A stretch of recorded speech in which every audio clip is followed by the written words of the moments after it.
Ladies and gentlemen, in the news lately. This week we're doing something a little less political. Why? Because nothing interesting was going on.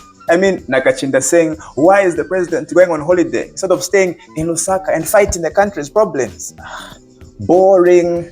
In other news, former Minister of Lands, Jean Kapata, fails to answer why the trade of Mukula continued even after there was a ban placed. Okay, akakaliko juice yako. We'll get back to that one on a later date. Let's put a pin on it. On to more interesting things. For example, the Battle of the Dreadheads. I'm not talking about Bob Marley or his family, or even the Bob Marley One Love movie. I'm talking about the local Dreadheads, Mordecai, Yo Maps, and maybe even Triple M. Even more interesting enough, Chile One, who has shown us he's not just a musician, but he's also a magician, making hundred thousands of views on his videos disappear.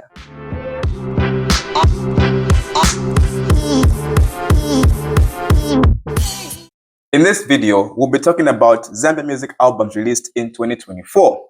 Now, to begin with, we'll talk about an album released towards the end of 2023, but it ushered us into the new year. I'm talking about an album released by a man who had been promising us music since the beginning of time, the Genesis. I'm talking about Tim Thaga.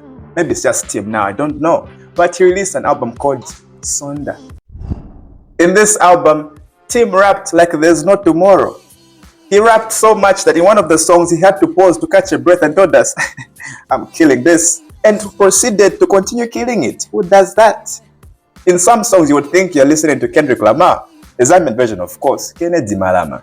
However, after a while, the hype died down and the true fans and fans of hip-hop gospel remained listening to it. Some may say it was the best album of its time. Best hip-hop album, by the way. Because in 2023, people went crazy. Kwenze Try Again, Kwenze Pole Pole, Kwenze na The Roadman. Ya Tilo, Elo Tilo, anavi kwesha virimba muli The Roadman. Jesus. On to 2024, we received an album called Umuntu Mutwe. Direct translation, a person is a head. Gizmo did some music promotions we haven't seen in a long time. He didn't sit back, deserving to be heard. He acted like someone who deserves to be heard. Off the bat, you will notice that Dismo is a really good storyteller. And also, if you think you have suffered in life, you have not listened to Dismo. In one of the songs, he says, Mukichi ni mweze chempi ilimpidi na nkolo nkolo. Where is nkolo nkolo anyway? Okay, at life is hard, but mulima conflicts mukichi. Iwe.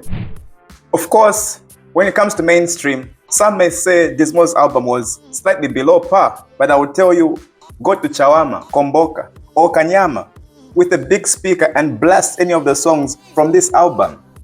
It will look like a PF rally in 2016. Honorable mentions, rather favorite songs, I would give it to Uyuni Sister What. Exactly 3 weeks after Dismo dropped his album, the man they call the King dropped his album with slightly less impressive music promotions, of course. But Slap D was back with BW3.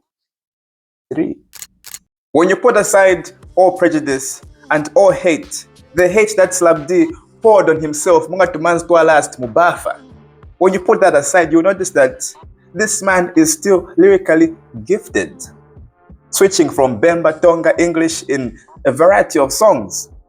However, it's an album that can be best judged by his true fans. The true fans who voted for UPND but continue to play his songs when they connect their phones to the aux. Those are the best people to judge the album. If you ask other people like myself, who will tell you there's just 2 hits in the entire album. I'm just joking. All I can say is that the lineup of the album was kind of a bit jumbled. It's like a bunch of hits put on shuffle. Before long, it sounds repetitive.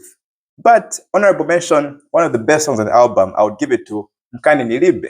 Because to address the haters and us fans/haters on the side is to tell us that Nkani Naimwe Nilibe, best song on the album. And then came Robert by Bobby East. First of all, the artwork, exceptional. It's what we can call a decent album. Paiziche, nice features, because personally, I feel like we haven't heard Bobby East rap this good since 8 Mil 1. Of course, there's been a few hits on the way.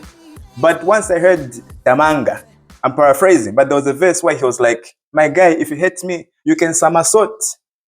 My guy, you can teleport. It's like, next. But of course, since then, Bobby started reading us back into his fan base, giving us hits like Toxic, Psycho Bay. Personally, it's about Psycho Bay 49. I was like, this man is preaching the gospel. Most recent, he had with Vincenzo, Code One. Just one, Code One. Hey, Chija. Wasagura Punachi big. And finally, an album you would listen to if you were stuck at sea. Shipwreck.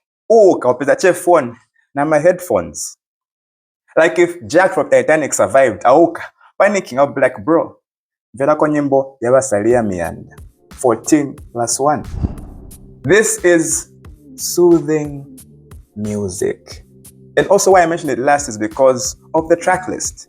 It has less than 10 songs. The first 3 albums we mentioned have a combined of over 60 songs. It's a lot. Because by the time Kapali song number 8, notification here. Simon Mura is live. Pangono Pangono, Ben Lombe just posted. And for others, Bazimba just posted a new TikTok. You can't keep up.